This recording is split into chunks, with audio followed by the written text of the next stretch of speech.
My name is Melanie Roman. I'm 35, and for most of my adult life, my home was my safe place. I bought it 5 years ago, long before I met my boyfriend, Matthew Carter, a quiet, steady man who seemed to value peace as much as I did. When he moved in 2 years ago, things felt balanced. We shared bills, shared routines, shared a life that felt stable and predictable in all the best ways. For a long time, I thought I'd finally built the kind of life people described as comfortable. I didn't realize how quickly one person could shatter that comfort. It started on an ordinary Thursday evening. I came home with groceries in my arms, already thinking about dinner and the kind of slow, quiet night I'd been craving all week. But as soon as I stepped inside, my eyes landed on someone I didn't expect, a young woman sprawled across my living room couch, scrolling through her phone like she'd been there forever. 2 large suitcases sat in the hallway, and she didn't even look up. I felt my body tense. Matthew? He poked his head out from the kitchen, smiling like nothing was wrong. Hey, babe, you're home early. My gaze flicked to the woman on the couch, his younger sister, Tessa. What's going on? I asked. Oh, he said, turning back to the stove. Tessa needed a place to stay for a bit. Lost her apartment. Work situation fell apart. I told her she could crash here. I stood completely still. You told her? Without asking me. It's temporary, he insisted, shrugging like it was the most normal thing in the world. Family stays together, right? From the couch, Tessa finally spoke, not bothering to lift her eyes. Thanks for letting me stay, Melanie. The way she said it made it sound like she knew I hadn't actually agreed to anything. I set the groceries down carefully, trying not to let my frustration spill out all at once, then took Matthew's hand and pulled him into the bedroom, closing the door behind us. You can't make decisions like this alone, I said quietly, firmly. She's my sister, he replied immediately, as if that explained everything. She's had a rough time. What was I supposed to do? Leave her out there. This is our home, I reminded him. You don't move someone in without talking to me first. So you're saying my family isn't welcome here? That's not what I said. I took a breath. I'm saying major choices require both of us to agree. He avoided my eyes. Well, she's already here. The words hit harder than they should have. Not because of what they meant in the moment, but because of what they foreshadowed. Later, I'd replay them 1,000 times and realize that sentence was the foundation of everything that followed. But that night, all I could do was swallow my frustration and try to keep the peace. I agreed to let Tessa stay for 2 weeks. Just 2. She'd help with groceries, with utilities, contribute where she could respect our space. A reasonable arrangement. It took less than 3 days for those expectations to evaporate. Tessa behaved like the house belonged to her. She ate whatever she wanted and replaced none of it. She complained about the size of the guest room. She complained about the Wi-Fi speed. She complained about the temperature of the shower, the firmness of the couch, the energy of the kitchen, whatever that meant. She left dirty dishes everywhere and seemed allergic to the concept of cleaning. One morning I walked outside and saw her driving away in my car. She hadn't asked. She hadn't even mentioned she needed it. When she returned, the gas tank was empty. She acted annoyed when I asked about it. Matthew defended her every time. She's trying, she's stressed. The job market is hard. Can you just be a little more flexible? With every excuse, I felt something inside me tighten. It wasn't just the inconvenience. It was the way the dynamic shifted, how my boundaries became suggestions, and Tessa's comfort became the priority. I started locking my office at night, something I had never done before. I didn't even like that I felt the need to. But the moment that still haunts me happened one rushed afternoon, when I reached into my wallet to pay for a coffee and came up short. A few 20s I clearly remembered having were gone. I told myself I'd miscounted, or maybe spent it without remembering. But a tiny knot formed in my stomach, a quiet warning. Something was changing in my home, something I couldn't quite name yet. And if I had known how far it would go, how deep the betrayal would cut, how violently my peace would be torn apart, I would have trusted that knot in my stomach. I would have listened to it sooner. Because this wasn't just about a careless sister overstaying her welcome. This was the beginning of the moment my entire life cracked open. I've always believed that your home should be the one place you feel completely safe. The one place where you don't have to guard your things, your words, or your peace. But the night everything truly shifted, I realized my home wasn't mine anymore. Not with Tessa drifting from room to room like a storm I couldn't predict. Not with Matthew defending her every move. It was a Tuesday evening when the last sliver of normalcy snapped. I had just gotten home from work, tired. ready to unwind, when I went to my office to add some cash to the small emergency stash I kept in a locked drawer. I'd been building it up slowly over the past year, 200 here, 50 there, whenever I had extra. It wasn't much, but it was mine. It felt like security. When I opened the drawer, the envelope wasn't there. I froze, pulled the drawer out entirely. Checked behind it, under it, inside every folder and notebook I owned. Nothing.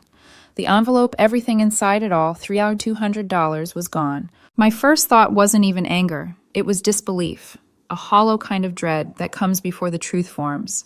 I walked to the living room, where Matthew and Tessa were watching TV. She was eating from a giant bag of chips I'd bought the day before. Matthew looked relaxed. Tessa looked bored. Neither of them seemed to notice the way my heart was thundering. "Matthew," I said, my voice steady in a way that scared even me. "I need to ask you something." Both turned toward me. "There was money in my office, a lot of it. It's missing." Matthew blinked. "Missing?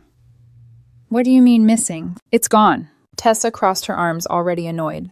"Okay, and why are you telling us?" "I'm asking if either of you know anything about it." Tessa scoffed. "Are you seriously accusing me of stealing? Wow." "I didn't accuse you," I said calmly. "I asked if you knew anything." She shot to her feet. "This is unbelievable. I've been here trying to get back on my feet, and this is how I'm treated." My eyes went to Matthew. "Did you move it?" "No," he said quickly. "Why would I go through your office?" "Because you've been letting your sister use the room across the hall. And the only people with access to my office are me, you, and her." Tessa glared. "I didn't touch your precious money." Matthew frowned at me. Disappointed in me, not the situation. "Melanie, you can't just throw accusations around without proof." "The money was there Friday," I said, "and today it isn't." "Maybe you miscounted," Matthew said. "I didn't miscount 200. Tessa shook her head dramatically, as if I were some cruel dictator. "I'm not staying here if I'm going to be attacked like this." She stormed down the hallway and slammed the guest room door. Matthew looked at me like I'd kicked his dog. "You were incredibly rude." "She stole from me." "You don't know that." "Who else would it be?" He said nothing. His silence was more painful than anything. That night I barely slept. I kept replaying the receipts in my mind, wondering if I'd missed something, if there was any other explanation, but there wasn't. The next morning, everything clicked into place. As I left for work, I noticed the outdoor trash bin was stuffed to the brim, even though trash day had been the day before. I opened it confused and froze. Inside were bags from Target, Sephora, Best Buy, electronics packaging, makeup, clothes, all with receipts dated Wednesday and Thursday, all paid in cash, totaling $847. I took photos of everything, every date, every price. When Matthew came home that evening, I showed him. He went pale. Maybe she had savings. I stared at him. The same sister who couldn't afford rent, who's been eating our food using my car staying here for free, suddenly has cash. Right after $200 goes missing from a locked drawer in my home. He rubbed his face, torn. It could be a coincidence. "Stop," I said softly. "Just stop. You know what this is." He sat down on the couch and didn't speak for a long time. When he finally did, his voice was barely above a whisper. "What do you want me to do?" "I want her to leave today." "Where is she supposed to go?" "That's her problem, not mine. She stole from me." "You don't know that for sure." "The receipts alone are damning." "She's my sister," he said, voice cracking. "And I'm your partner. The one who owns this house. The one she stole from." He closed his eyes. "This is so unfair. She has nowhere to go. She had somewhere to go before she got evicted. She can figure it out again." "So you're really kicking her out?" "She really stole from me, yes." His face hardened. He stood up straighter. Then he said the sentence that changed everything. "If she goes, I go." The room fell silent. I stared at him, stunned. "What?" "You heard me," he said. "She's my family. If you kick her out, I'm leaving too. Family stays together." My throat tightened. "She stole from me." "You don't know that," he repeated, refusing to look at the evidence again. "Explain the receipts," I said. "Explain the timing. Explain any of it." "I don't know," he whispered. "But I'm not abandoning her." Behind him, down the hallway, I could see the faint outline of Tessa standing in the doorway, smirking. Something inside me snapped. "Okay," I said calmly, grabbing my keys. "Let me help you pack then." Matthew's face drained of color. "What?" "You said if she goes, you go. She's going. So pack." "You're not even going to try to work this out." His voice shook. "You just chose a thief over me," I said. "What exactly is there to work out?" "Melanie, don't make me choose." "You already did." For the next few hours, I packed his things with a cold, steady calm that felt foreign even to me. He begged, he cried, he argued. Tessa eventually disappeared back into the guest room, realizing the situation wasn't playing out the way she expected. By 9 p.m., everything he owned that mattered was packed into his car. He stood in the doorway, his face blotchy from crying. "If I leave, we're done." "I know," I said. "You're really ending us over this. You ended us when you defended someone who stole from us both." He stared at me, searching for some softness. I had none left to give. "I hate you right now," he whispered. "That's fine," I said, and closed the door behind him. The house fell silent. And for the first time in months, the silence didn't feel empty. It felt like oxygen. The night Matthew left the house felt different. Not lighter, not heavier, just finally honest. For months, I'd been walking on eggshells in my own home, tiptoeing around someone who treated my boundaries like suggestions. Now, for the first time in what felt like forever, I could hear the hum of the refrigerator, the creak of the floorboards, the quietness settling into the corners. Silence can be unsettling. But that night, it felt like the first deep breath after almost drowning. I went to bed expecting sadness to hit me like a wave. Instead, I fell asleep instantly, no tension, no anxiety gnawing at my ribs. That peace lasted exactly 11 hours, because the next morning my phone started ringing. His mother called first. I didn't even get a hello. "How could you throw them out like that?" she demanded. "My son is devastated." "Your son chose to leave," I said calmly. "He gave me an ultimatum." "He only did that because you were threatening his sister?" "His sister stole from me." "You don't know that. You're just being dramatic, Melanie." I almost laughed. Dramatic, I had photographic evidence, receipts, patterns of behavior, missing cash. But of course, none of that mattered. In their world, Tessa was always the victim. His mother hung up on me when I refused to apologize. Then came the next call, his older brother, then his aunt, then 2 cousins. Each one recited the same script. I was heartless. I ruined the family. I overreacted. I should have handled things differently. Not one of them asked about the missing money. Not one. That told me more about their family dynamics than anything Matthew ever mentioned. Loyalty to them wasn't earned, just expected. And somehow I'd become the villain simply for refusing to subsidize a grown woman's lifestyle. Meanwhile, Matthew stayed silent. But his silence was the loudest part. 3 days passed. I didn't respond to a single message from him.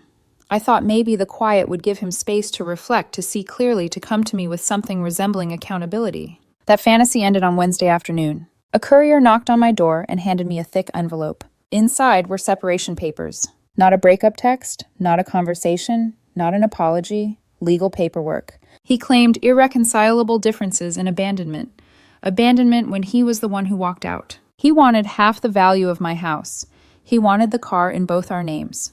He wanted half of our shared savings and half of the retirement contributions I'd made during the relationship. It was surreal reading through it, like watching someone else's tragedy unfold, except everything had my name on it. I called the only lawyer in town. I trusted a man named Thomas Dale, who came highly recommended by a coworker who'd survived an ugly divorce. When I laid out the situation, he took a long breath and tapped his pen against his pad.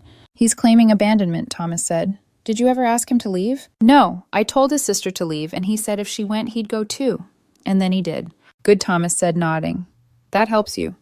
He voluntarily left the shared residence. "As for the money, can you prove the theft?" "I have photos of receipts for cash purchases made immediately after the money disappeared. I have texts from Tessa talking about being broke. I have everything except her physically taking the envelope." "Circumstantial," he said thoughtfully, "but compelling. And your house was purchased before the relationship?" "Yes, 5 years before, entirely in my name." "Then he has no legal claim to the asset itself, only potential appreciation. And even that is limited. We can push back." For the first time since everything imploded, I felt a small ripple of relief. That relief evaporated 2 days later. Thursday night, I came home to find my house egged. The sticky yellow mess dripped down my windows, my mailbox, my driveway. My security camera caught 2 figures running off. One of them moved with Tessa's distinctive posture arms, swinging too widely sloppy gait. I forwarded the footage to my lawyer and filed a police report. The officer's face told me he didn't care. "Domestic situation," he said. "Best resolved in civil court." I had to scrub the windows myself at midnight. It was almost poetic cleaning someone else's mess alone. The story of the entire relationship. The next day, Matthew showed up at my workplace. The receptionist called me. "Melanie, there's someone asking for you. Says it's urgent." When I walked into the lobby, I almost didn't recognize him. He looked exhausted, eyes red, shoulders slumped, like the weight of choosing the wrong person had finally landed on him. Please, he said softly. Can we talk? Against my better judgment, I agreed. We went to the cafe across the street and sat in a corner booth. He stared at his hands for a long time. I hate how this happened, he finally said. I miss you. You walked out, I reminded him. You chose to. You forced me into a corner. I didn't, I said. You gave yourself one. He swallowed hard. She says she didn't steal anything. And the receipts. She says she had savings. The same savings she never had money for rent with. The same savings she never mentioned. He looked down at his coffee. I don't know what to believe. I leaned back, feeling something inside me harden. Believe the evidence. She's my sister, he whispered. I want to believe her. And what am I asked quietly. What was I? He looked up, and for the first time I saw it regret, confusion, shame. But not enough. Not nearly enough. We can fix this, he said, his voice trembling. Please, just let her apologize. Let's move past this. No, I said. He blinked, just like that. Just like that. The waitress walked by, placing a refill on the table, and Matthew flinched, as if the smallest sound might break him. When I stood up to leave, he didn't follow. The next morning, my lawyer called again. They're playing dirty, Thomas said. His attorney filed a motion for temporary exclusive use of the home. They're trying to argue you emotionally abused him, that you controlled the finances, that you forced him out. I almost laughed. He lived in my house. How could I force him out of something he chose to leave? Fabricated narratives don't need logic, Thomas said. They just need volume. And Matthew's family had plenty of that. What followed was an escalation I couldn't have predicted. A smear campaign, false accusations, social media, sympathy posts. They painted me as controlling, cold, manipulative. Not one mention of the stolen money. Not one mention of the ultimatum. Not one shred of truth. It became clear the man who once promised peace had turned into my adversary. And the war was just beginning. There's a special kind of dread that settles in when you realize people aren't just misunderstanding you, they're deliberately rewriting the story with you as the villain. That's what the next 2 weeks felt like. A slow, intentional erasure of everything I'd actually lived through, replaced with the version Matthew's family preferred. Their version required only one thing, that I be the monster. It started with vague, dramatic posts on social media from his relatives. Family stands with survivors. Never let people control your spirit. Strong women deserve protection. Survivors of what?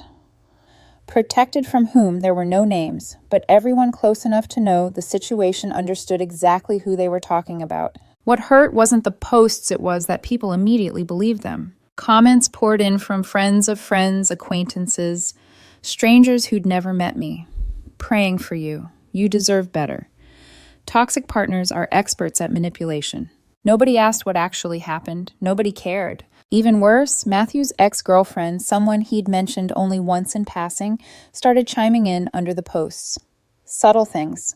Innocent phrases like, stay strong, followed by a heart emoji, or, you always were too forgiving, Matthew. Her comments weren't supportive. They were territorial. A quiet circling of a man she clearly still cared about. I didn't respond. My lawyer insisted I stay silent. But inside, the betrayal settled deeper. Not only had he chosen his sister over me, he was letting his entire family weaponize a narrative he knew was false. Then came the police call. A detective rang my phone early one afternoon. His tone was clipped professional. Ms. Roman, I'm calling regarding a report filed by Tessa Carter. I almost laughed. What report? She's accusing you of making verbal threats before removing her from the residence. Absolutely not, I said immediately. I told her to leave because she stole from me. I never threatened her. She alleges you said she'd regret it if she didn't leave immediately. That's a lie. Do you have proof it's a lie? The question stunned me, not because I didn't know the answer, but because it showed me exactly where I stood. Against their entire family. Against their lies. Against their willingness to weaponize anything. Domestic situations are tricky, the detective added. Best handled through court. I'm closing this as a mutual dispute. Mutual dispute, meaning I'd been falsely accused and they were already washing their hands of us. By the time the court hearing arrived, Matthew's motion for temporary exclusive use of my home, I was exhausted, emotionally depleted, but determined. The courthouse hallway buzzed with people, but all I could see was Matthew and his mother standing together near the benches. She shot me a glare that could curdle blood. Her lips tightened. She nudged Matthew. He didn't even look at me. My lawyer Thomas placed a hand on my arm. Remember, stay calm. Let the facts do the talking. Inside the courtroom, the judge took her seat. Matthew's lawyer began first. Your Honor, he said, guiding the narrative like a practiced storyteller. My client was forced out of his residence after suffering emotional coercion and financial control by Ms. Roman. During a vulnerable period in which his sister was experiencing housing instability, Ms. Roman accused the sister of theft without evidence, then escalated by systematically removing my client's belongings from the home. He has nowhere else to go while she occupies a property that has significantly appreciated during their relationship. Every sentence twisted reality just enough to sound plausible to someone who hadn't lived it. I whispered to Thomas, "That's not what happened." "I know," he murmured. "Let him finish." They painted me as vindictive, as unreasonable, as cold. Then it was Thomas's turn. He stood calmly, unfolded a single sheet of paper, and began, "Your Honor, the facts are considerably different. Ms. Roman purchased her home 5 years before this relationship began. She alone owns the property. The defendant moved in by invitation.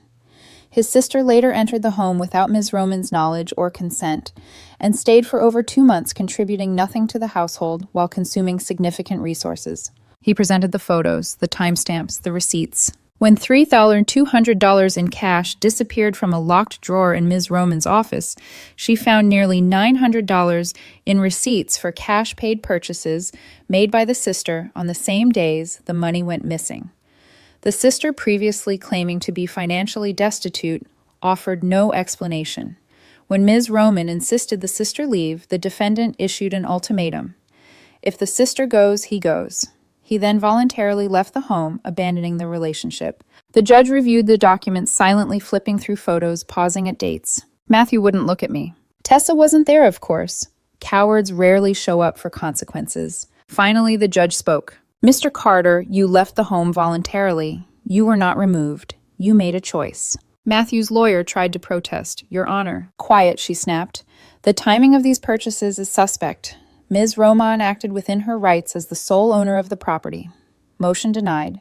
Ms. Roman retains exclusive use of her home." I felt my breath return. Matthew wilted in his seat. His mother's face twisted with fury. When we stepped out into the hallway, she cornered me before I could leave. "You should be ashamed," she hissed. "You humiliated him." "I protected what's mine. That house is half his." "No," I said firmly. "It never was." She stepped forward and spit at my feet. Thomas grabbed my arm. "Do you want to file charges?" I shook my head. "No, I just want this over."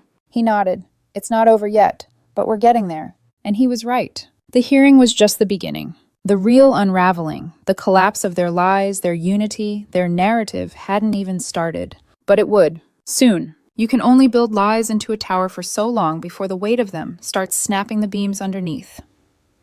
Matthew and his family kept stacking story after story, denial after denial, accusation after accusation, until the whole structure was swaying. I could feel it. Something was about to give. And it finally did. The unraveling began quietly, like most disasters do. Matthew and Tessa had been staying with their mother since the hearing. A 2-bedroom house with peeling wallpaper, creaky floors, and barely enough space for the people already living in it. Adding 2 grown adults had turned it into a pressure cooker. According to my lawyer, who heard from Matthew's lawyer, it wasn't going well. Apparently, Tessa wasn't paying rent, or groceries, or utilities, or anything really. Sound familiar? 3 adults, 1 bathroom, constant tension, 0 responsibility on Tessa's part. It was only a matter of time. I got the call 2 weeks later. It was afternoon, calm, sunny. I was sipping tea on my porch when my phone buzzed. Matthew's name flashed on the screen. I almost let it go to voicemail. Almost. But curiosity is a powerful thing. His voice was quiet when I answered. Fragile. "Mel, can we talk? Please." I shouldn't have agreed. I knew I shouldn't have. But something in his tone sounded fractured, and maybe a small part of me wanted to witness the consequences finally catching up to him. We met at the same cafe as before. The bell over the door chimed as I walked in. And there he was, slumped over a cup of coffee, dark circles under his eyes, hair unwashed. He looked older, smaller, and not in a way that made me feel pity, just clarity. He pushed an envelope toward me the moment I sat down. "My mom was cleaning out the guest room," he said quietly. "Tessa left some stuff behind." I opened the envelope. Inside receipts, dozens of them. Dates ranging from weeks before the theft to days after. Cash purchases for clothes, electronics, makeup accessories. Hundreds and hundreds of dollars gone in silent drips. "She stole from her own mother," Matthew whispered. $400 disappeared from her dresser last month. My mom thought she misplaced it, until she found these. I didn't say anything. I just studied the receipts, different stores, different days, all paid in cash. Matthew swallowed hard. You were right, Melanie, about all of it. She did take your money. She took from me, too. $200 from my wallet. I thought I spent it and forgot. He let out a broken laugh. We were all getting robbed by her, and we defended her anyway. I slid the envelope back across the table. Okay, he repeated, looking hurt. That's all you have to say. What do you want from me? I asked softly. To know. I'm sorry, he said, voice cracking. I screwed up. I chose her over you. I defended her when she was lying to all of us. I threw away everything we built. I was wrong. I nodded once, apology noted. He stared at me stunned. God, you're cold. No, I said calmly. I'm done. There's a difference. He rubbed his hands together like he was trying to warm himself. I miss you, Mel. I miss the house. I miss waking up next to you. I miss us. You should have thought of that before you chose a thief over me. She's my sister, he whispered. And I was your partner, I replied, past tense. He flinched like the words physically hit him. He tried one last angle. What happened to her? My sister. I shrugged. What do you mean? She got kicked out of my mom's house 3 days ago, he said. My mom found the receipts and lost it. Tessa's been couch surfing with friends. I've been letting her stay with me some nights, but I can't support both of us. I don't have the money. I felt nothing. No sympathy, no rage, just closure. That's unfortunate, I said simply. You really don't care, he asked, voice trembling. Why should I replied. She stole from me. She put me through emotional hell. She nearly cost me my home, and you helped her do it. Silence settled between us. Heavy, final. Melanie, he whispered, please, can we try again? No. He swallowed hard. The divorce, the separation, it'll be final in 2 weeks. I know. After that, will you talk to me? Only if it's legally necessary, I said. Otherwise, no. He stared at me like he didn't recognize me. Maybe he didn't. Maybe I didn't recognize the version of myself who used to bend until I broke. I stood. Goodbye, Matthew. He didn't follow me this time. He just sat there staring down at the receipts, the proof of everything he refused to see, until it was too late. And for the first time, walking out didn't hurt. It didn't ache. It didn't feel like loss. It felt like freedom. The day the separation became official wasn't dramatic. No shouting, no tears, no final confrontation with Matthew or his family. Just a quiet Thursday morning in a courthouse where a judge signed a stack of papers, handed copies to our lawyers, and declared it done. It took less than an hour to end something that had once felt like the rest of my life. I walked out of the courthouse lighter, not happy exactly, but unburdened, like I'd been carrying someone else's mistakes on my back for months and finally set them down. No alimony, no joint property battles I couldn't win. Just a small settlement for the appreciation on my home, far less than Matthew originally demanded, and the clean break I desperately needed. No kids. Thank God. Just the end of a relationship that had burned itself hollow. When I got home that afternoon, I stood in the doorway of my house and breathed in deeply. The smell of fresh paint lingered in the air. I'd repainted the guest room the week prior, a quiet reclaiming of space that had once felt tainted. I'd replaced the couch Tessa lounged on, donated the old sheets, scrubbed the baseboards. Erasing their presence wasn't bitter, it was cleansing. The house finally felt like mine again. Over the next few weeks, life settled into a new rhythm, a better one. I found myself smiling more at work, sleeping deeply without nightmares, cooking meals I enjoyed without someone complaining about the smell, leaving my wallet on the kitchen counter without gripping fear. I renovated the kitchen with the bonus I'd earned at work, installed a new deck out back where the rotting boards had been, replaced the water heater that had been struggling for months. Bit by bit, I rebuilt my space, not just the house, but my sense of safety in it. Meanwhile, the fallout across town was predictable. Matthew struggled, badly. The difference between living with me and living without me was more than emotional. It was financial. He'd been cushioned by my home, my planning, my organization, my stability. Without it, his world shrank fast. He moved into a cramped one-bedroom, then a studio when money got tighter. His mother, who once spit at my feet, began quietly asking distant cousins for help covering some of Tessa's expenses. They always said no. The family had learned the hard way what enabling looked like. As for Tessa, her unraveling was faster than anyone expected. After being kicked out of her mother's house, she couch surfed until she burned through every friendship she had left. Theft has a way of chasing people even across state lines. Eventually, rumor had it she'd fled 2 states away to live with their estranged father. He wasn't known for patience or generosity. The world has a way of catching up to people who run from responsibility. As weeks passed, the silence from Matthew was almost surprising. During the relationship, he could barely go a day without calling or texting. But now, nothing.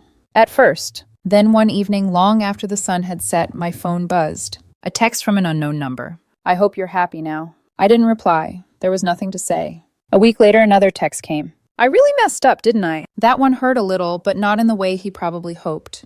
It hurt because of how late it came, because of how many lines had already been crossed, because it highlighted exactly why nothing could ever be repaired. I blocked the number. Some people don't want closure. They want permission.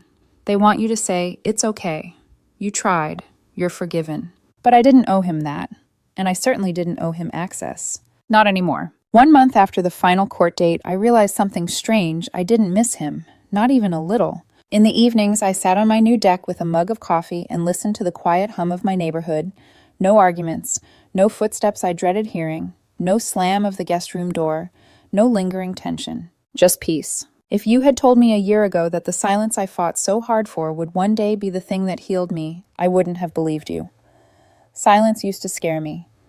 It used to feel like emptiness. Now, it felt like freedom. It felt earned. It felt like mine. Every lawyer fee was worth it. Every sleepless night, every accusation, every lie they tried to pin on me. Because at the end of it all, I stood up for myself when the person who promised to stand with me chose someone who betrayed us both. I protected my home, my sanity, and my dignity. The silence they warned me I'd regret. It wasn't lonely. It wasn't empty. It was bliss. And it was the